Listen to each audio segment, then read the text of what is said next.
Look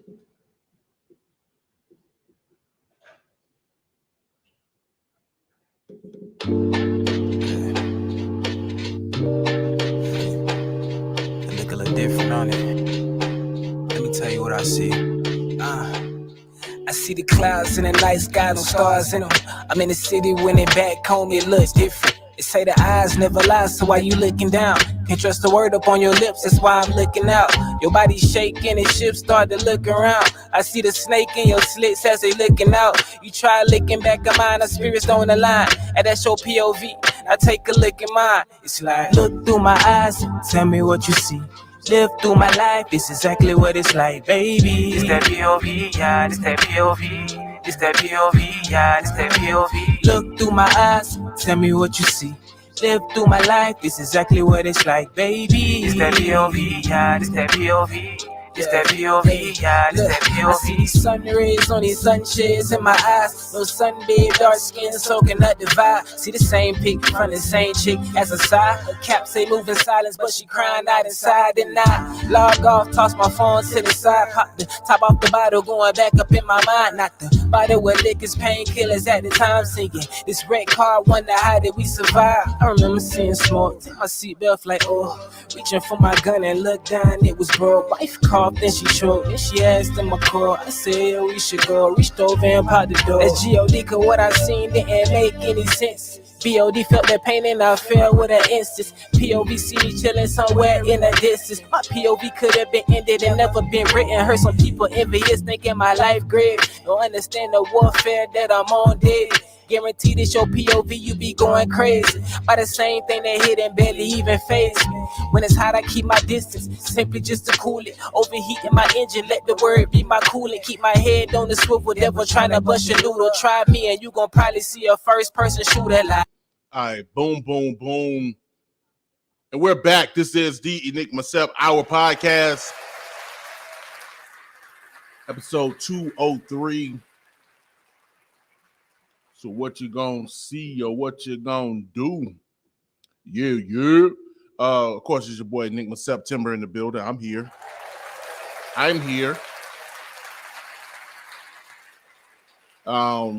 Ironically enough, I'm gonna see how this works. Kobe's here. Happy birthday to Kobe. Happy belated.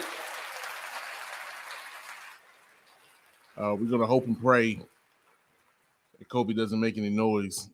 Because I forgot to put Kobe up. So Kobe like, hey, that's on you, boy. That's on you, boy. Also, shouts out my father-in-law, Mr. John in the building.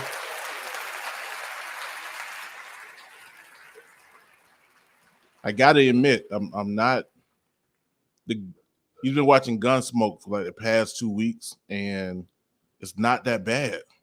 It's not that bad. Like, because there's so many episodes. There are so many episodes of Gunsmoke. Like 20 years worth of gun. Like, bro, the only like TV series that's longer than Gunsmoke is The Simpsons. So like, there's never like a duplicate episode ever. So therefore, it's not the same with other episodes, other series he's watched, where it seemed like they just came in on the same show every other week, every other day. Like, didn't we just see this? Anyway, again, shout out to my man Ashton Martin. What you just heard was POV off the new project NSD, dropping in 3 days on the 24th. Just say happy birthday, Kobe. Of course, purple and black hearts. If you know, you know. But yeah, man. Kobe is the big six. Trying to catch up with big sis. Shout out my baby Mackenzie. Queen of kindergarten. Speaking of, man, I don't know why I just get into stuff I'm just not prepared to talk about. I went on a field trip. With a classmates. Went to see a movie about bees because it's a kindergartner's field trip. Don't trip. No, they didn't go see Ant-Man. probably would have been in the same lane. But hey, it didn't happen. It was about bees. And no, I'm sorry. No, it wasn't about bees. It was about butterflies. It was about the monarch butterfly. Excuse me. I apologize. I'm wrong. Hello, internet. Anyway, so yeah, man, that was dope. My worst fear was not realized, and that was going around my daughter's friends, especially at this age, kindergarten, 5-6-year-olds, and them ask, "Am I Mackenzie's grandfather?" I was waiting for that. Since the day she was born, I was like, "Yo, I'm gonna go to kindergarten." I wasn't even grayed out like I am now. It was like they're gonna say, "Mackenzie, is that your granddaddy?" But no. I actually got that one little doughy-eyed boy, probably got a crush on my daughter, that was like, "Are you Mackenzie's father?" Like, yeah. Chill out. You know how it is, man. If you was a dude, you want to get in on your crush's dad because you felt like that would be a ticket. If her dad likes me, then she would like me. Hi, Mr. E. I'm Bobby. You're going to get the little boy. We ain't got time for that. Speaking of Bobby, I got to introduce the guest of the night. We got BobbyJFromRockaway and the homie producer Neff in the building.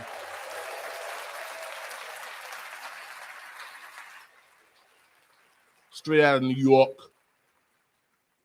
Rockaway, far Rockaway Beach. I think Neff is from Brooklyn, Bushwick. But anyway, we got my boys in here. And look, it's not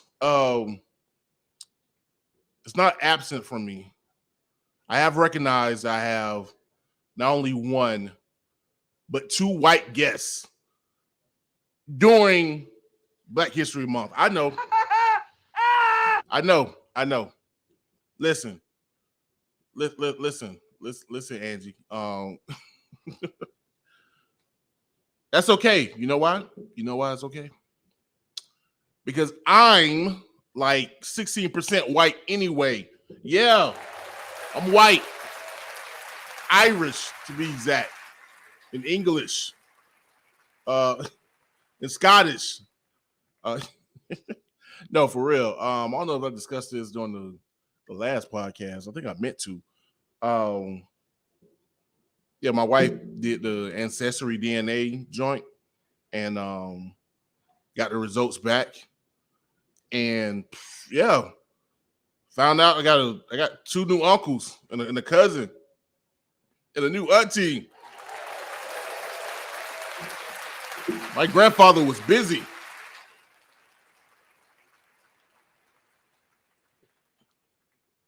Felicia gonna talk about this Black Irish folk. I know I'm one of them. I am one of them. Your child will be Irish. How about that, huh? 2%, because I'm 4. But no, man. Yeah, did that. Found out I got some new relatives. Man, and low key, and I ain't gonna put nobody out. No fear. Don't worry. But I've had a number of people come to me since I made the announcement to give me their ancestry DNA stories. And bro, man, man, be careful. Be very careful, man. Because you might find out something you don't want to know. Because if you think people were shifty and shady in the past 20 years, you have no idea. And that's why I always felt like it was funny that people would say, "Oh, why can't we go back to our grandparents the way they did it? They stayed married for 60 years. This new generation wasn't creeping and making babies everywhere like like they were doing in the 30s, man.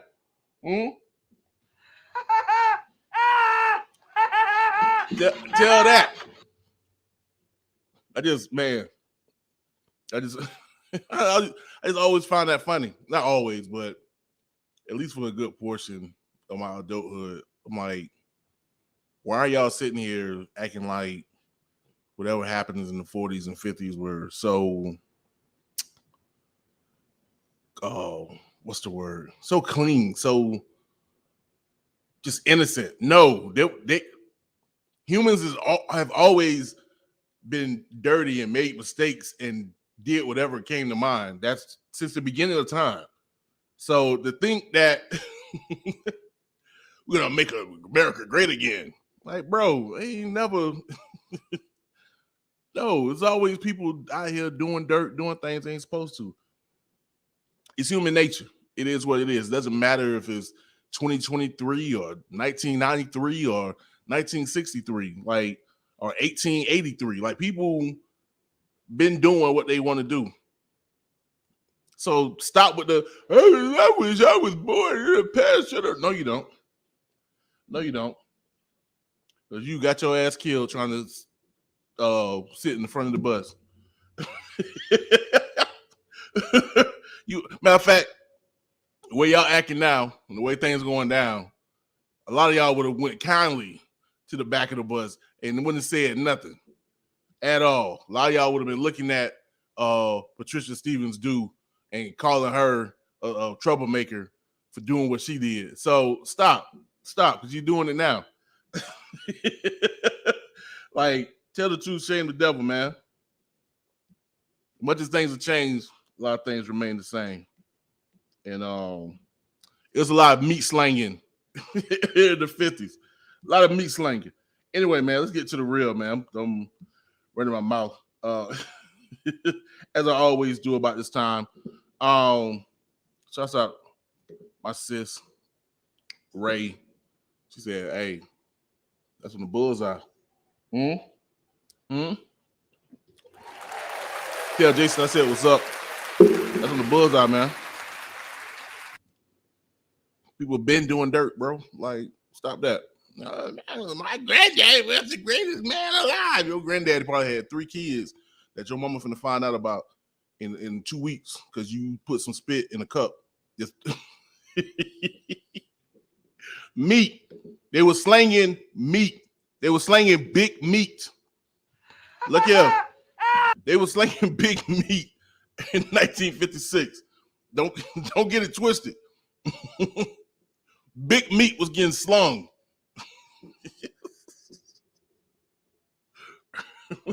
It was catching it.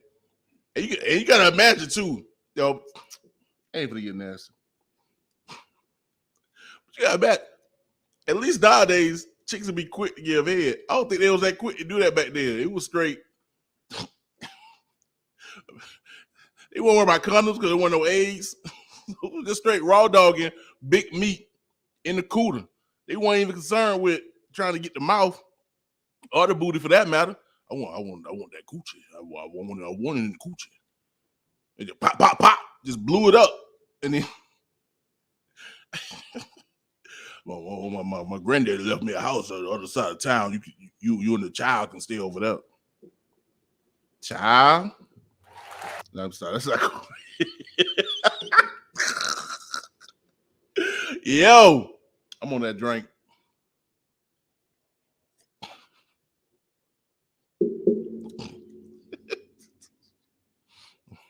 My uncle left me some land over there in Thomasville. Yo, let me get to it, man. This because I got a lot to go into. Good evening, everybody. The Brat is pregnant. That Brat. Yeah. No, not the Brat you grew up with. Or the Brat you grew up, yeah. Funkadelic, baptized in the funk. Like that Brat. The what you need? What do you want? I forgot the name of the song. How that song went with Tyrese. Anyway, the rapper Brat is pregnant. Her and her wife, Jessica Judy Harris DuPont, are expecting their first child. She actually got the cover of the People magazine with the pot belly, man. Yes, sir. Look at it, man. I ain't finna do that. I'm not finna do that. I ain't got no jokes.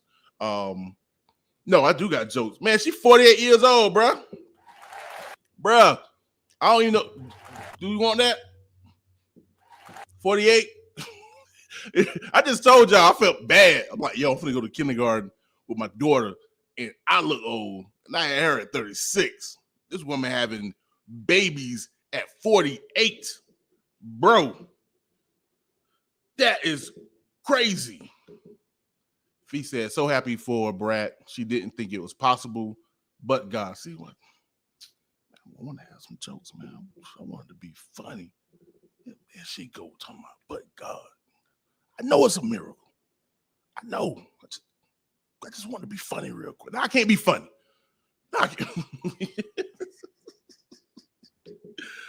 Ray said, I don't want it, but bless God. Bruh. 48. That's my only thing. 48. Now, Jessica already had 3 kids. I'm assuming from a previous relationship. I'm pretty sure it was from a previous relationship. You know what, Ray? Stop making sense. Ray said Janet had her first at 51-ish. Yeah, with a billionaire, with a billionaire, with an oil tycoon. Tycoon, is that right? Tycoon. Hey, you know what though? It's really just sign of the times though. In a good way. Again, don't get it twisted. I'm super happy for Brat, like truly. And yeah, hope God looking and listening.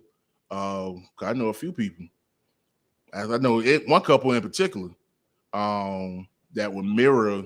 That I hope soon and very soon they mirror what Brat and Jessica doing. So, shouts out to that couple. Those who know. And but yeah, man. So super happy for them. Well, just saying, like, if I know I was apprehensive about that kindergarten trip, I know it. What 2029? Brat gonna pull up. not now. One of y'all better say nothing. Like, I don't know, Brat. They probably got great grandparents your age. No, I'm just saying. It is what it is. You know what? Speaking of maternity, I don't know why I ain't follow with this. Slanging big meat.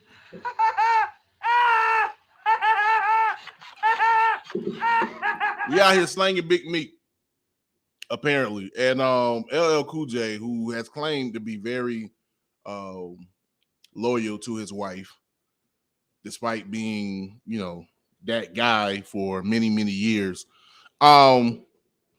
is feeling some pressure from a young man who claims that LL Cool J is his father. Now, I ain't gonna say much.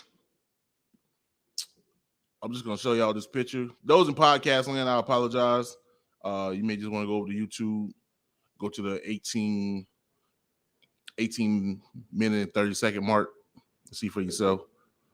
Maybe in the 19. I'm wasting my time. So 19-minute mark to see said guy who claims that LL Cool J is his son. And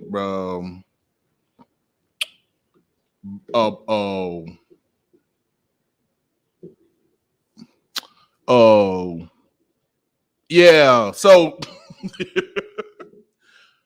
as you can see, it definitely got the same beady eyes, them eyebrows, quite similar. He got the growl.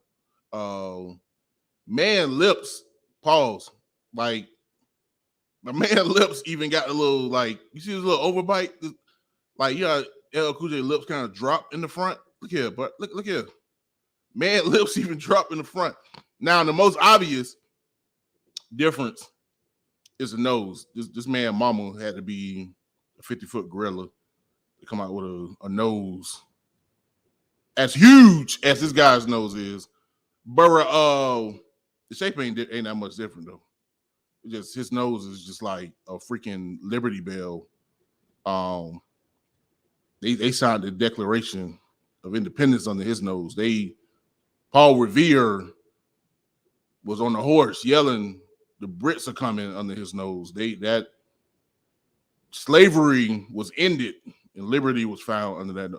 The Voting Right Bill of 1963 was signed under that nose. That's how much of a bell pepper nose he got. But everything else, man, LL, you may have to answer some questions, my boy. You have to answer some questions. He said he looks like Rotimi. You talking about my boy from what's the show I ain't never watched with Ghost? Power. The singer dude. So dude, yeah.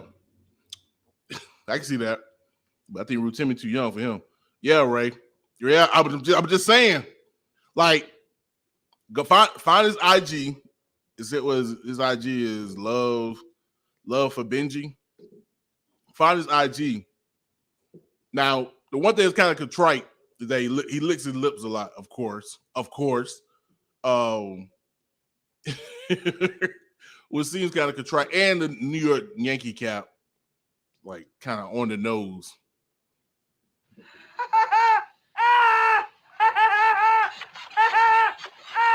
The jokes write themselves. But other than that, the man like mannerisms, they ain't gonna front. It's like, yeah. Now he look like he must have been born down south or like in Maryland or something, because his accent is definitely not New Yorkan.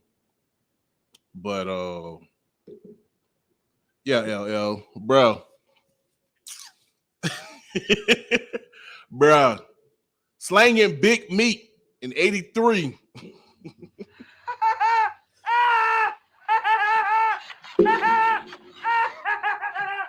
I about to say, shouts out my man Vic. My man Vic was slinging big meat in 82. My bad. My man Vic was slinging big meat in 82.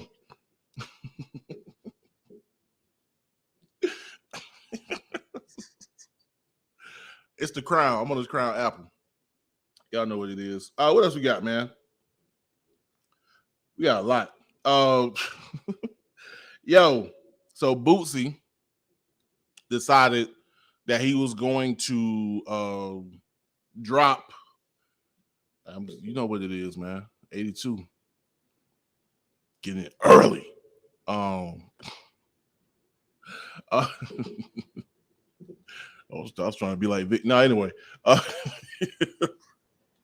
No, Lil Boosie decided to not pursue the album or drop the album that he did with T.I. It was a joint album in the likes of Drake and 21 Savage, because he said that T.I. out here snitching.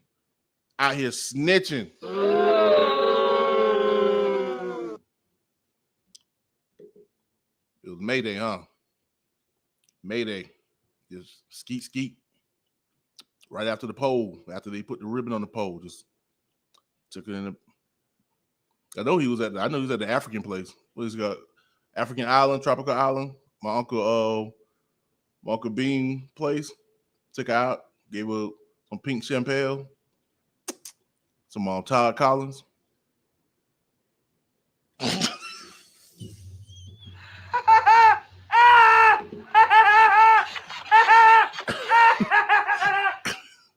Todd Collins. My daddy told me about that, boy. It's Todd or Tom. I don't know. Mars is the wrong name. Anyway. Let me stop. Boosie so flawed anyway. Tell him, Shelby. Shout out to Shelby. Shelby's World. Her and Queen Candace. I know you lying. What Shelby said? I ain't even getting to it, Shelby. What Shelby said? Shelby said listening to Boosie speak on anything after he paid kids to kill, nah, he's not a reliable source. Pink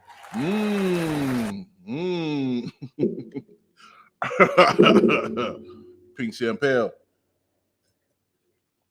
Nah, man.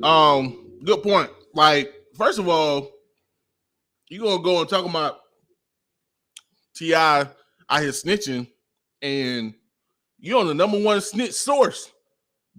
You on DJ Valid, whatever. You're on his platform, known for people snitching and getting snitched on his joint. First of all, if you so animate about not being around the snitch. So yeah, bro. Like Shelby said, I don't know if he's necessarily a reliable source in regarding to, you know, being strictly no snitching. Now, the issue, if he got a point, Boosie daughter can spit though. You know, she right. Who going valid? Vlad.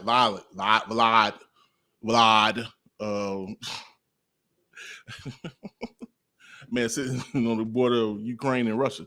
But no, man, like granted, the issue was that T.I. indicated that he facing a gun charge, him and his cousin. Cousin passed away while they was facing trial or waiting on trial. The lawyer said, yo, you put it on your cuz, like you straight. And T.I. claims that his cuz came to him in a dream and said, do that. Now, I will say that it does sound close to what Biggie had with his man D-Rock. Same situation, had a gun charge. D-Rock took the charge so Biggie can go on and have a rap career. And he took care of D-Rock, I think, as much as he could. You know, I think D-Rock was only out for like 6 months before Biggie got popped, unfortunately. But I guess the only shaky thing is that it wasn't like his cuz said it directly. My man said his cuz came to him in a dream. I ain't gonna front. On one end, sounds smart to me, and it's like it worked. Because you know what? Like I tell people, me and T.I. is 2 years older than me and about $250 million richer. So he, in some situations, he made some right choices somewhere. But on the flip side, shouts out to Mason, who indicated that the key thing about snitching, man, is a person not taking responsibility and being able to take the consequences of their actions to the chin. And for that, T.I. didn't. You know what I'm saying? If T.I. truly did possess that gun, he should have took that L. You know what I'm saying? Not put it on the dead cuz. Even if he know that the dead cuz would have been down with it. So honestly, it's a judgment call. I don't see what the difference is. If you enjoy his music, it is what it is at this point. You know what I mean? So you can sit here and be upset if you want, but you don't already listen to 24s and all this other stuff. So what you gonna do? You know what I'm saying? ASAP. Shelby said, I mean, it's shaky. It's a shaky period. LOL, a dream. But I've been told stuff in dreams too. Hey, you know, I'm just saying. Maybe that man cuz did come to him and be like, cuz, I see your future. Go ahead. And it's not like you haven't been done before. Like I said, Big had the same situation. His man took the rap, and at least for the next 2 years, Big was straight. So was Big a snitch because he didn't take responsibility? You know what I mean? It is what it is, man. Some sad news before we get up out of here. Cameron lost his mom this past Saturday. He told the world that his mom had passed away on February 9th. Really kind of hit me, mainly because I remember copping Cameron's first joint, Confessions of Fire, when he was really rapping like Slim Shady, or vice versa. It was crazy, but I know you had the one joint, Me, Moms, and Jim. What was it, Me, Mom? Yeah, it was Me, Mom, and Jim, because it was his mom's and Jim Jones. This before Jim Jones really popped. This before Cameron really just popped off. He had the Horse and Carriage joint, and I think the 547 or the 347 joint. But yeah, man, you know, she was featured on the song. I don't know if she rapped, but I know she was on the joint. So, and if anybody followed Cam, know he loved his mom. I think he even had her down there with him in Tampa. for a minute. If not, I think that was she was at. So R.I.P. To Cam's mom. And peace and blessings to Cam, man. And before I get up out of here, again, continued pieces and blessings to De La Soul and their family. Of course, we lost Dave. I knocked out in the past episode, but it's still in the atmosphere, bro. I can't even act like I can't. It's not still a topic. And I don't even think I mentioned this on UGR. I feel like a straight poser, but it is what it is, bro. Like one of my favorite songs of all time is "Feel Good Inc." Now I know it's like, bro, I know all the songs, all the De La Soul songs. That song is that's your remembering me by a joint. But dog, like I love that song. I don't care what nobody say. And Dave Doe, True God of Doe. I call him Dave because I hate trying to pronounce his original name. I'm glad he changed it. Yeah, man, like that. I love that joint. I love them on it. It is what it is. But yeah, love your ancestors, man. All right, love the pioneers, bro. You know what I mean? While they are here, because ain't no telling any second. Ain't even any day, any second, they out of here.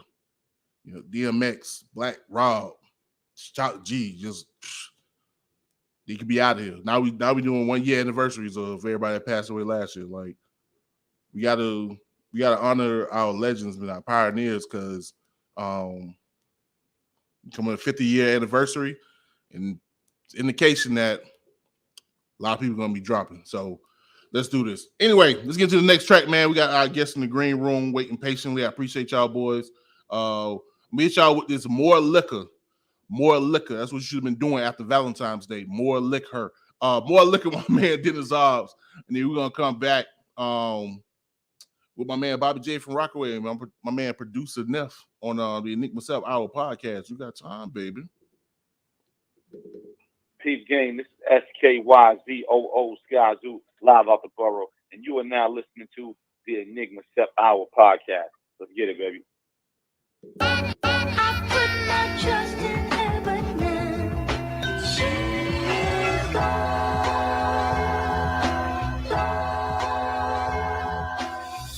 When I speak, it make niggas feel like they're choking, cause I take their breath away, so they end up grabbing their throat and holding it at different angles, like kids with kaleidoscopes of the potion they toting, hoping the poison ain't really potent. The closer I get, the more I feel like the decision's hopeless. The plague that I'm raining on them, it's like they lost in the locust, cause being lost in the sauce never meant that they being chosen. So remember, you see a giant, you small enough to avoid them. I put my trust in her, but now she's gone.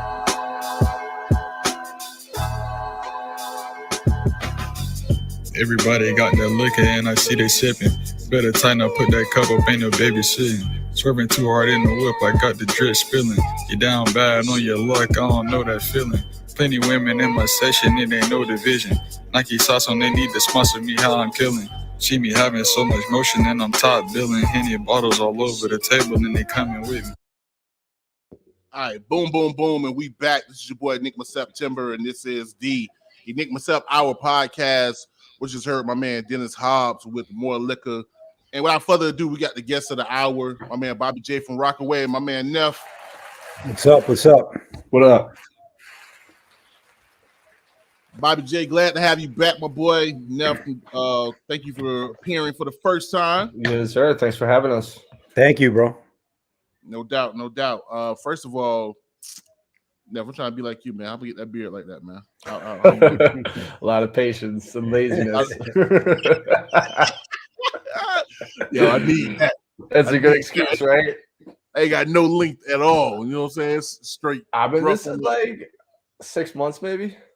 I gotta see. You know what's funny? You know, I may end up dealing with what I was dealing with 20 years ago. Because 20 years ago, I was trying to grow some dreads. It wasn't happening at all. My hair just does not grow at all. And So it may be the opposite with the beard. Like, yeah, nah, bro, nah, nope. On your face. Oh yeah, no, we all here. We all here now. Not Bobby. Bobby's got. Yeah, man. I'm going blessed. gray though. I'm going gray though. Hey, that's what the ladies want. They want hair but gray. Bro, Rather, well, you know rather what? gray than nay. Right.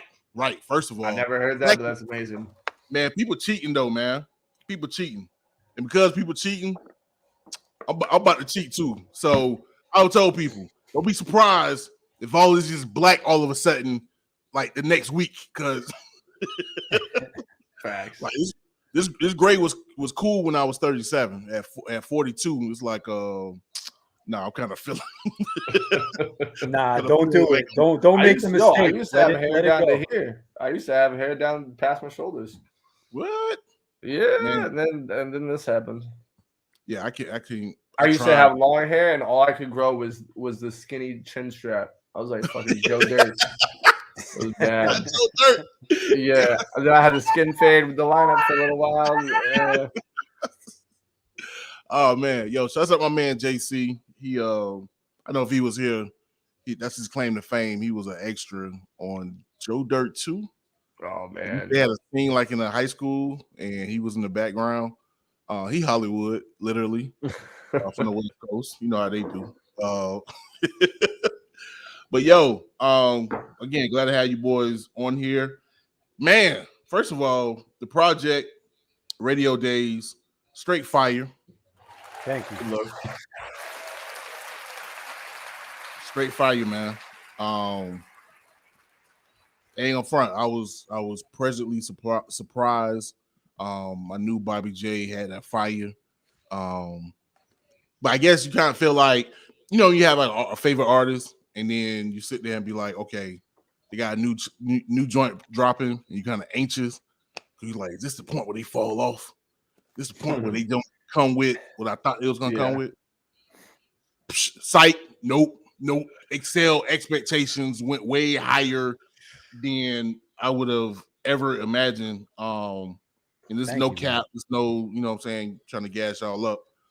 Gas face, we're gonna get into that. But but no, man, it was dope. So if y'all can, like, just give us the genesis, you know what I'm saying? Like what brought the project to life? Well, I guess, me and Neff met back in like 2018. Just ironically, when I first worked with Statik Selektah, Neff was doing a lot of like the grunt engineer work, just kind of like was just a lab rat, always in the studio with him. When I first did Static Show, Neff was there, and I knew Neff was doing his production thing. And we kind of started developing a friendship like right off the bat. You know what I mean? He produced a song on my first album. Then when I did the project with Statik, he had 2 bonus joints on there. I did a solo, well, not a solo song. I did a song with a boy of mine named Michael Fiya on his album called Montauk. And it was just, started noticing a pattern, man. It was like every time we got together, the response would just be crazy. And people just kept telling us like, yo, when are you guys going to do a project together? Like the synergy is there. You guys just got to extrapolate on what is already working. And, after a bunch of times hearing the same thing over and over again, it was like, okay, first of all, we had built a friendship over the course of maybe 4.5 years.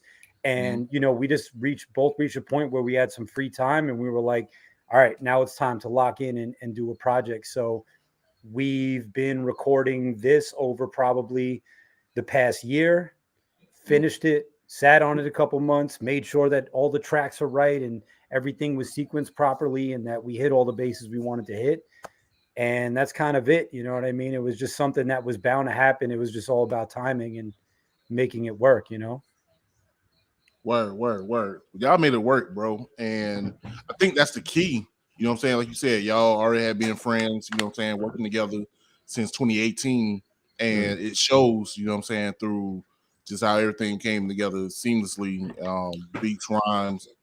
Like Fonte said, what more do you want? You got beats and rhymes. You know what I'm saying? Hard beats, dope rhymes, and it was there. Now, Neff, like, you know what I'm saying? You got the classic, people call it classic hip hop sound. Well, let me ask this first because we already know what Bobby J from. Clearly, Yeah. Facts. I mean, from it's in the name. From yeah, it's literally he can say it's in the name. Although people be like, "Where are you from?" Right? Be like, yeah, it definitely. I wish somebody would be like, "Hey, when's your birthday, bro? If you don't get the, yeah, you may get my zodiac mixed up, but don't get my birthday. Don't ask me my birthday." Anyway, you know what I'm saying? You know what I'm saying? Well, I know you're from London. Shouts out to London. I saw that. What? So, were you? Or am I wrong? Were you born in London? Okay. No. Make sure I did my research right. I'm curious. Why do you think I'm from London? That's amazing. I think he means New England. New England. Okay. New England. Yeah. I was like, wait. I was close, like, what? Close. I was like, what blog said that? The boy I thought I was smart. I thought I caught something slick. Like, oh, you from? Nah, I like that. I'm cool with that. All right. So you're from New England. Yeah. You know what I'm saying? But now, are you in New York now?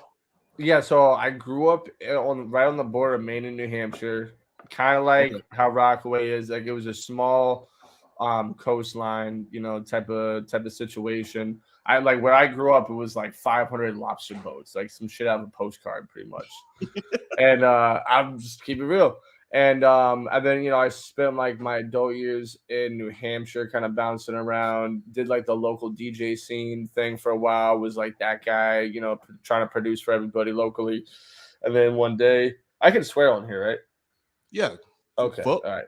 Yeah. Then one day I was like, "Fuck it, I gotta move to New York," and that was about 6 years ago. And yeah, it was like things happened pretty quick once I moved out here. You know, I linked up with Statik. We actually had a couple mutual friends from back home because he went to high school in New Hampshire. And, you know, he just saw like how hungry I was, I think. And he took me under his wing and I just roll with him like every day. And he you know, spit game to me, kind of, you know, just molded me. And, you know, and after that was a wrap. That was around the time that I met Bobby. Nice. Now, be it that I can't even imagine, like, be it that, from the New England area, Vermont, and all of that. Like, did you have like did it feel like you were far away from everything, or was it like? Yeah. I mean, it's a weird situation because it's like I'm an hour outside of Boston, but I had I had a 7-year suspension on my license at one point. So like going to Boston, it was only an hour. Like I drive an hour to the studio every day, but like that was a big deal. You know what I mean? Trying to get a ride to Boston. Figure that out. So it was like it definitely felt like I was far away from a bigger city. And I'd only been to New York a handful of times. My sister went out to school here and you know, little things like that. But I wasn't like connected before I came out here. I was like, yo, I'm just gonna do this. Man, got it from the mud, 10 toes down. That's what we like. That's what we like. Like, granted, I haven't been. I think the furthest north I've been is North Carolina. Like I'm southern, so I just came. So my family is from Louisiana. Okay, shouts out to Louisiana. Yeah, right. Yeah. So that's where like my brother and sister grew up. My mom grew up in New Orleans. Yeah. Speaking of that, like I just went to New Orleans maybe 2 years ago. Yeah. It's not that far away. It's only like 5 hours, but I just never had the opportunity. So like, I feel like I've been stuck. You know what I mean? Where I'm from, just down here in Florida, which is not as crazy as y'all may think it is, but. Trust me. I knew y'all. I went to school in Miami. I go down to Florida a lot, so I know the stereotypes aren't true. So you know what I mean? Like, yo, that's how that goes in life, though. Right now, it may be some parts, but nah, for the most part, man, it's chill. But be it y'all, you know what I'm saying, being in that area, I ain't gonna front. Like, where do y'all find the soul, bro? Cause y'all, it's soul in it. It's a swing to the music, to the vocals. Where do you find that soul? Like, what influenced you? You know what I'm saying, musically, to bring that soul and that funk in your music. Both you and Bobby. I don't know, man. I guess for me, you know, I've always been, I guess like my direct influences guys like Method Man, guys like Black Thought, always guys that or Pharoah Monch, you know what I'm saying? Eminem, Royce, guys that married great lyrics with incredible flows and pockets. You know what I'm saying? Like I always approach the flow and the pocket with as much emphasis and as much importance as the lyrics. You know what I'm saying? Like when I'm writing to a beat, I want the words to be like an instrument. I want to hit all those necessary beats and kind of like be perfectly in sync. So, I always look to those guys as inspiration. Like I said, Meth first. Like to me, Method Man's one of the best at that. You know what I mean? Word. So I model myself after those guys, and I have a lot of different musical influences. You know what I'm saying? Like I don't just listen to hip hop. I listen to funk music. I listen to soul. I listen to disco. I listen to rock, classic rock, heavy metal, grunge. You know what I mean? So it depends on the vibe of the song. Like I'm pulling inspiration from multiple places, and most of the time it's records that are either from my childhood or stuff my parents listened to. So it's not necessarily stuff that's contemporary. Like I think just classic music across the board kind of inspires everything that I do, and I think Neff is probably the same exact way. You know what I mean? Yeah, so like to piggyback off of what Bobby said, for me growing up, like it was all a lot of that style of music, and I grew up in a hippie household. We're listening to everything from like classical music to like Jimi Hendrix, all the Beatles. Like by the time I was like 8 years old, maybe even younger, I knew the words to probably half their catalog. It was like Woodstock pretty much growing up, like that style of music. And but then I went through the punk rock phase. I went through the grunge phase. I went through the the raver style music phase, and and hip hop came on later for me. And I even tried like playing guitar when I was a kid. My parents tried to get me to play violin.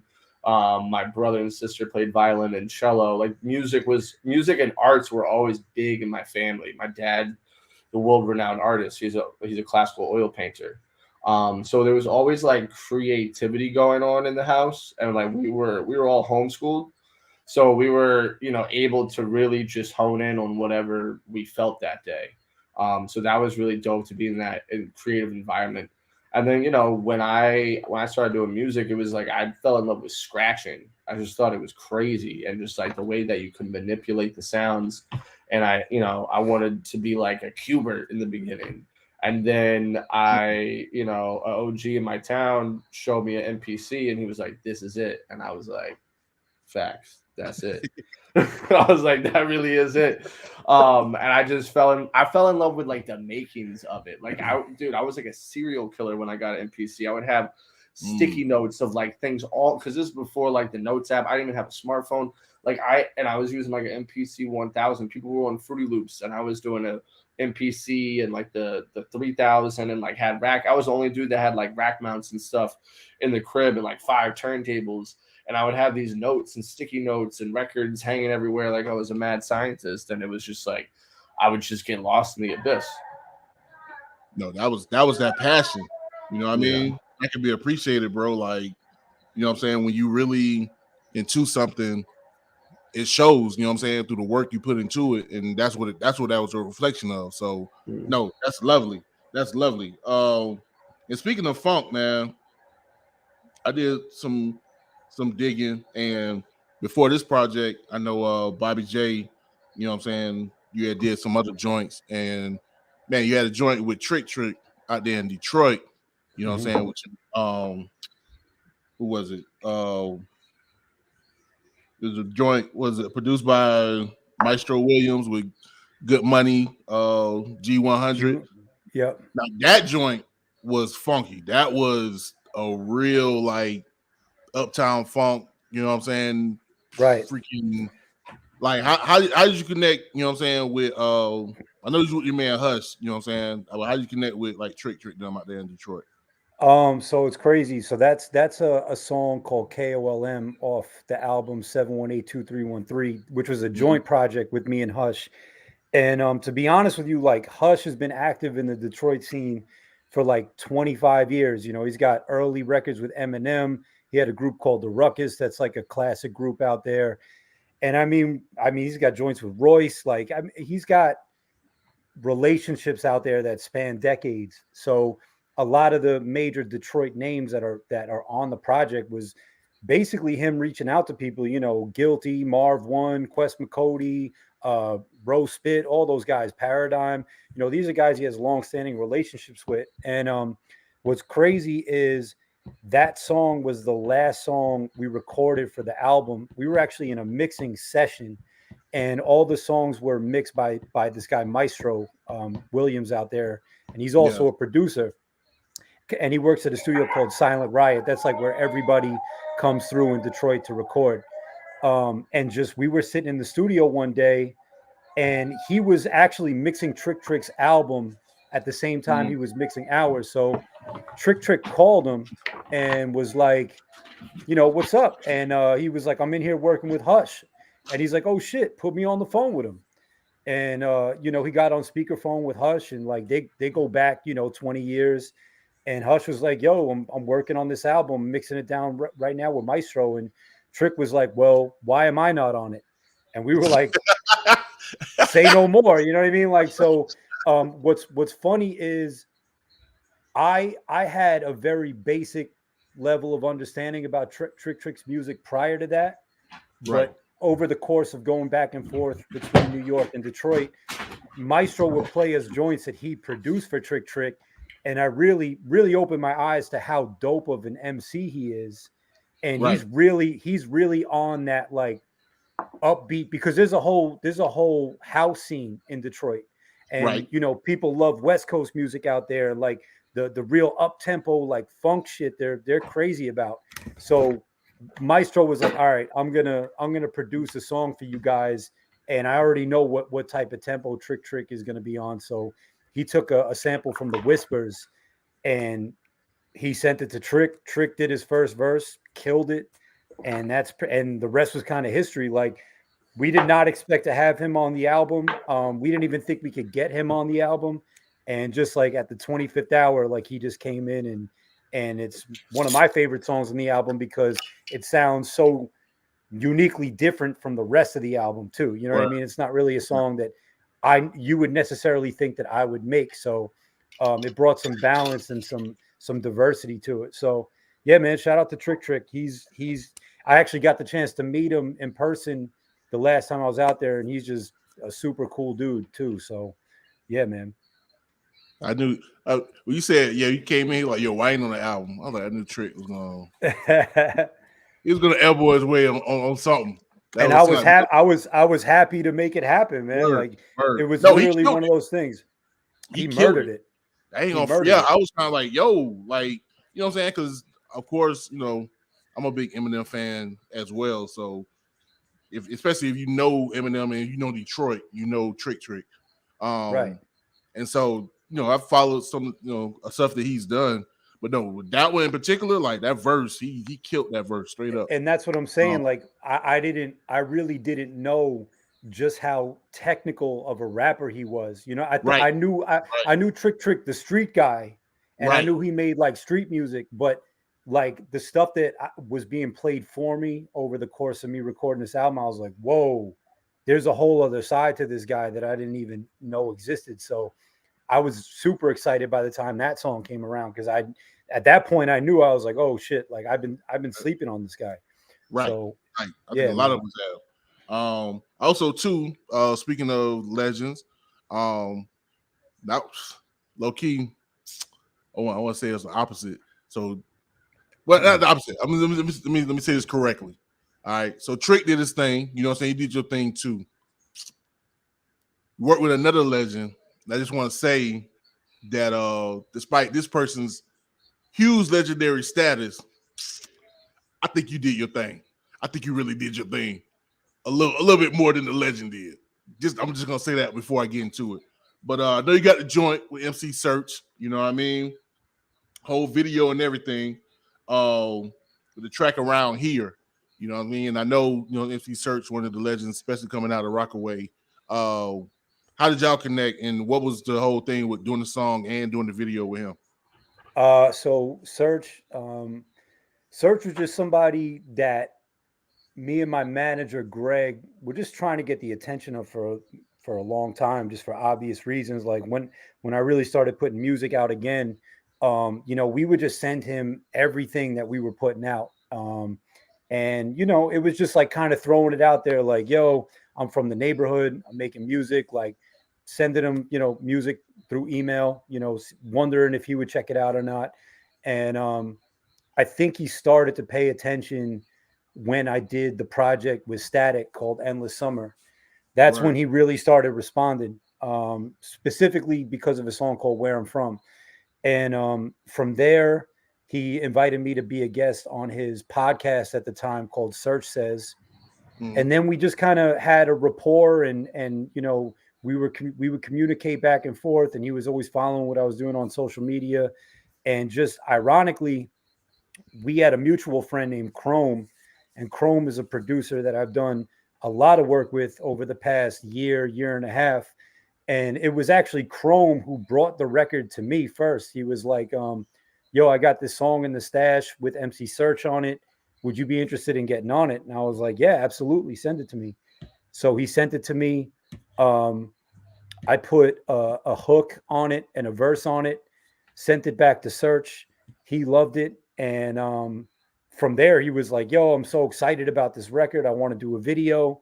He ended up bringing me down to Orlando. We shot a couple scenes down in Orlando on a soundstage with a director by the name of Jack Nine.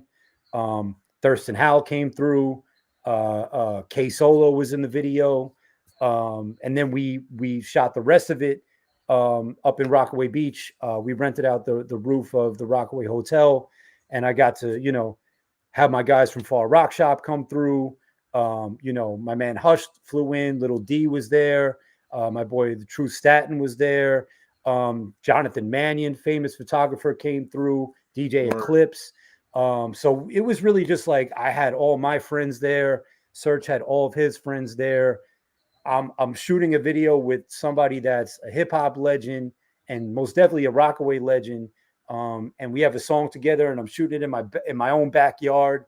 It was just a special moment for me. You know what I'm saying? It was kind of surreal. I just remember on the day of the shoot, like when we wrapped, just telling everybody like, yo, I went from making songs in my bedroom to now I'm standing next to somebody that is a direct influence to me. You know what I'm saying? Like I wouldn't exist without Third Base. So, yeah, man, that was definitely like a bucket list special moment for me, to kind of bridge Far Rockaway, where Serch is from, Rockaway Beach, where I'm from, old school meets new school, even though I don't like saying old school because it kind of dates people, but you know what I mean? Like legacy artist meets new artist.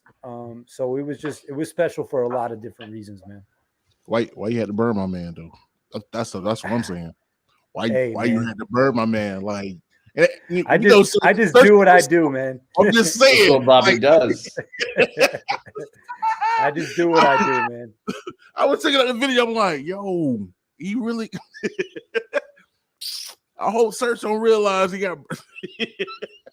Hey, man, Serch is his thing. Listen, it's the first song you put out in 27 years. Yeah, no, Serch is his thing. That's what I'm saying. Like he came through with some hard bars, and you still, to me, you the start of the joint. You know what I'm saying? Hey, man, I appreciate it. Shouts out my girl AP. You know what I'm saying? Creeping up in here. We see you. But yeah, man. And then also too, speaking of Jonathan Mannion, like I've been on my photography thing, you know what I'm saying, for the past couple of years or whatever. And so him himself, I didn't realize it because I just got into photography, but like I can tell by my eye that he's been a big influence before I even knew it. So I saw the video, I saw him.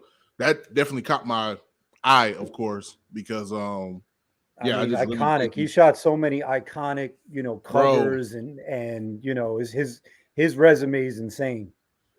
In crazy, like crazy insane.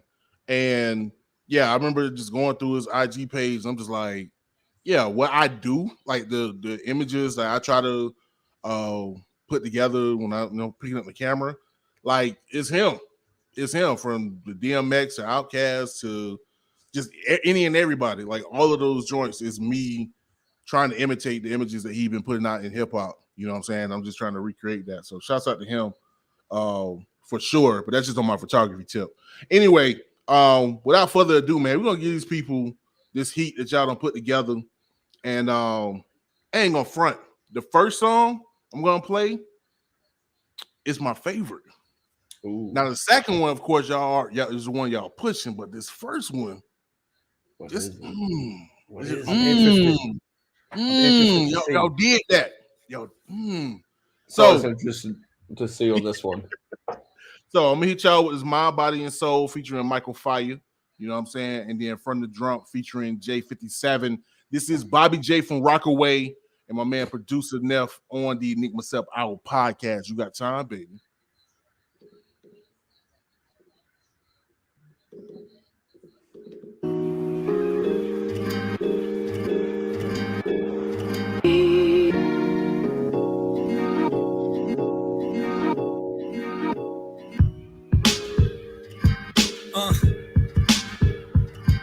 Look, I got something for your mind, your body, your soul. I'm out of control with the flow, Remember that common shit back in the day? Like,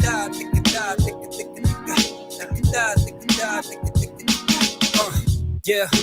You better use your common sense. I'm bleeding confidence, speaking in stream of consciousness. Keep your comments unless you intended on leaving compliments. You ain't even in my league, man, we've been opposites. He's synonymous with beating odds. I just hit the booth and breathe inside of it so I can see how hot it gets. And fanfare the louder, you can keep a lot of it. I wanna talk on beats that walk the streets and be anonymous. And if I'm being honest, you should probably fix your posture, partner, or I promise your next project will be posthumous. I feel like D&D, MPC 60, Prime Primo popping in a floppy disk whenever Bobby spits. It's obvious I'm steady evolving like I found the 2001 Space Odyssey obelisk. Behold the monolith. I'm hungry like a hippopotamus, and sipping bottles like they're bottomless. I spit the hottest shit. I can feel the fire, mind, your body, your soul. I'm out of control. If you don't, feel the fire. Don't stop. Keep it fly. If you don't, I can feel the fire, mind, your body, your soul. I'm out of control. If you don't, feel the fire. Don't stop. Yeah. This my fucking dissertation. The substance that I'm making hasn't been approved by the Food and Drug Administration. Long as you're making buttons in this mason, I promise beats are getting washed like the flood in Riz's basement. I shudder at these other imitations and greet them like Leatherface. The blood just hit his apron. Motherfucker, did he stutter with his statements? I make the beef sizzle like a Luger steak and butter with the bacon.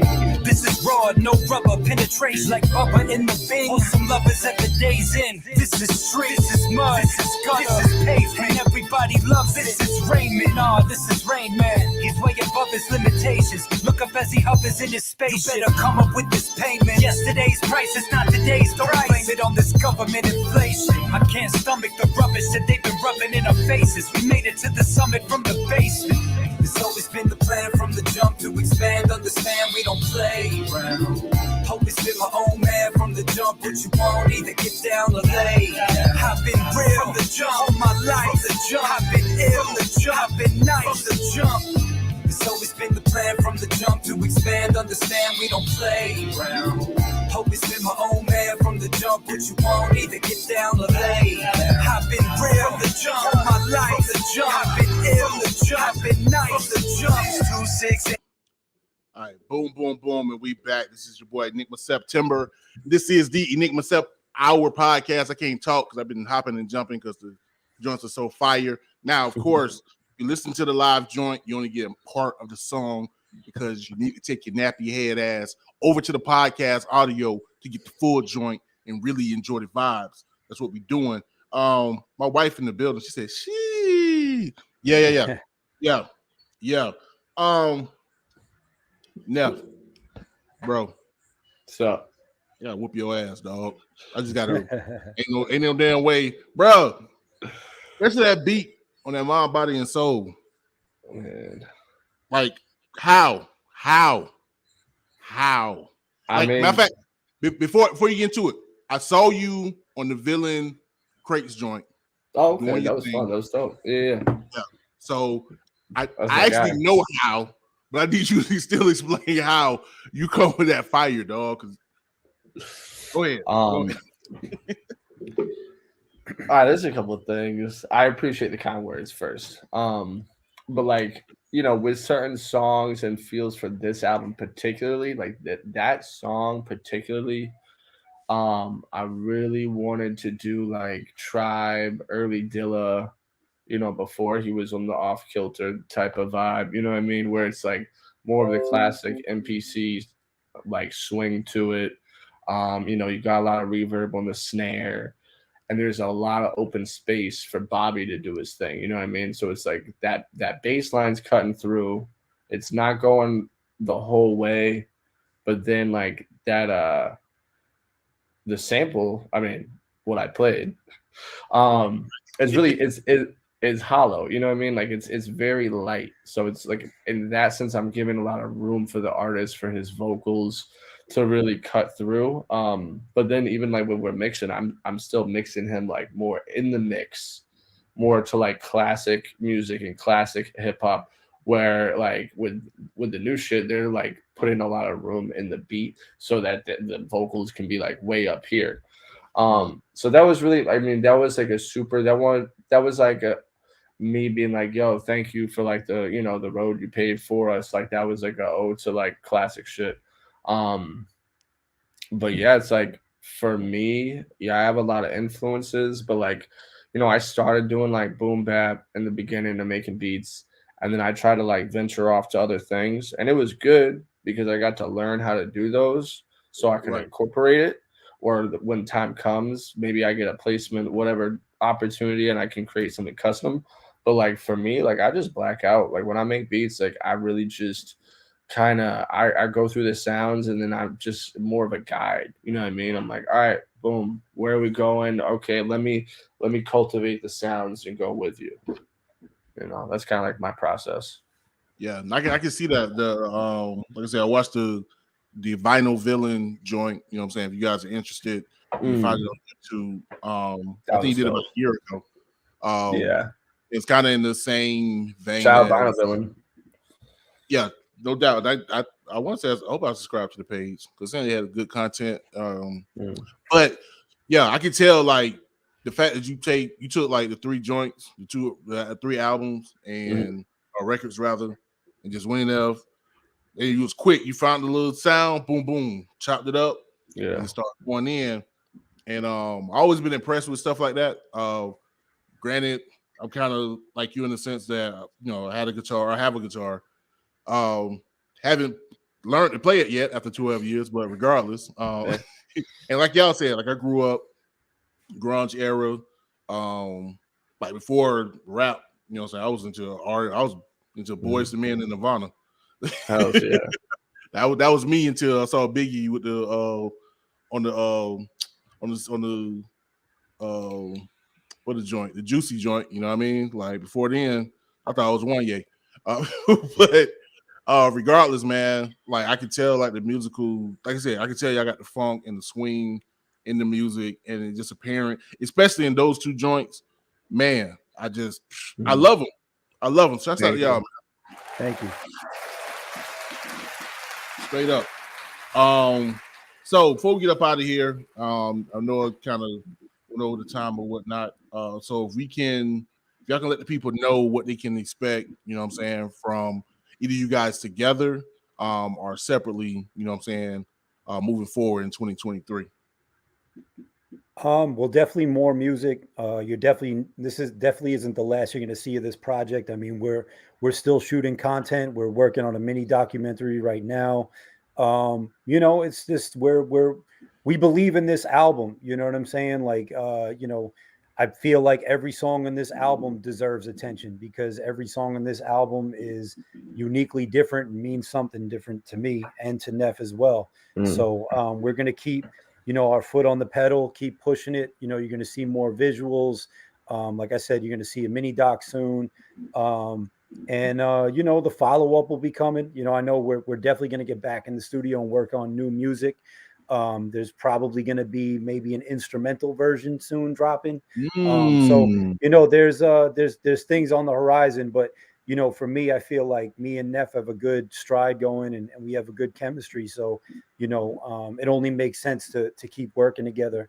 And I know Neff is working on some other projects as well, so he could elaborate on that. But definitely more from this album. You got a couple projects coming up too, don't you? I'm in the process of working on one right now with a producer by the name of Little Vic. It's kind of just getting started. We're probably like 30-40% of the way there. There's a lot of songs, but some stuff might be for his project, his album. You know, it's not really, we're trying to figure out what's for his stuff, what would be going towards our EP or album that we're working on. So that's kind of in the early stages. But yeah, everything's about radio days right now.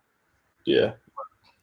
Yeah, I mean, same for me right now. Like I'm working on a bunch, but like I really wanted to put, for me, it's like when I got something, I really want to hone in on that. You know what I mean? Like when when it came time to like mixing my stuff or mixing this, it's like I don't make beats that whole time. So it's like right now, like I'm really focused on what we can do with this. We got a lot more that we can do it. A lot more people need to hear this. For sure. And you know, it doesn't have to be a 2-week lifespan like all these other albums out here right now. But on my side, I got probably like 5, maybe like 4 or 5 albums I'm producing right now. With more to come always. Word. So yeah, y'all might as well go ahead. I'll let your boy NYJ the official. Facts. Take this my guy. Take this My Soul and I forgot the name of the My Body and Soul. Body and Soul. My Body and Soul. Aretha Franklin. It's the drink. It's the drink. Anita Baker got a song, My Body and Soul. Aretha Franklin. Oh, you get my man. Go ahead. Oh, because this my bad. Apple got fun fact about that, because I should have said this. I wanted to say this earlier to you. My Body and Soul. There's literally seagulls in that entire beat. Bruh, stop playing with me, dog. There's you gonna make me go back, bro, there's seagulls in the beat. I love shit like that throughout the whole thing, because if I didn't have that, it would have sounded weird. That's it. I think that's what drew me to it in the beginning, because you had a different intro originally, right? There was like seagull. Yeah, I remember. Yeah. I'm that's right. I'm gonna check for that. I like the name Enigma. Like that's why I picked that name, because I like shit like that. I like little small shit that you won't pick up off top, but then if you really go back and listen to it, you're like, oh shit, this is whatever. So yeah, I love that.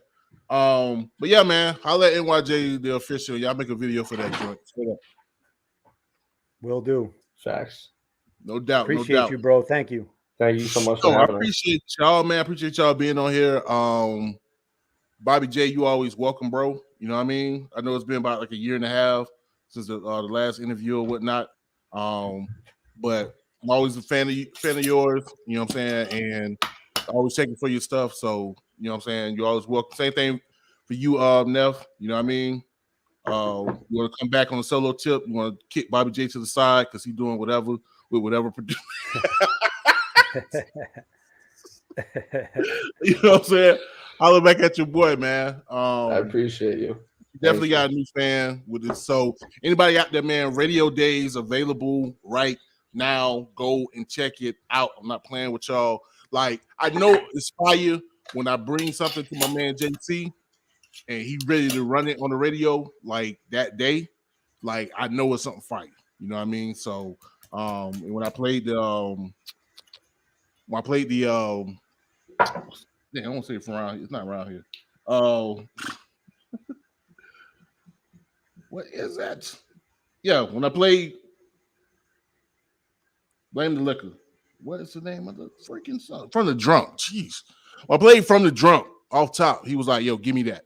I need that for the show. Like, we got to run that right now. So I know that because of that, it's y'all got that fire. And so anyway, we got y'all here. This Apple Crown got me tripping, and I look crazy right now. So kids, don't drink on a Tuesday. Hey man, it's all love. Thank you so much, man. I appreciate you having us on and spreading the word. You know what I mean? Because that's what counts. You know what I mean? It's No not doubt. just you enjoying it, but you putting other people onto it. So thank you. Word. I Thank got you. you. Also, before we get up out of here, just to let y'all know, I announced it earlier in the show. I am part Irish. Just so to be known. Which is why you're drinking on a Tuesday. Exactly. That's exactly what's happening. It's that 4% Irish that I just learned from my ancestry DNA that got me drinking on Tuesday. Yeah. So go get the paddy wagon and get me out of here. We're gonna get up out y'all hair. I appreciate everybody coming through. My wife Felicia, I love you. Mackenzie, Daddy loves you. And we out of here. This is the Enigma Sept Hour podcast. You got time, baby. Peace. Peace.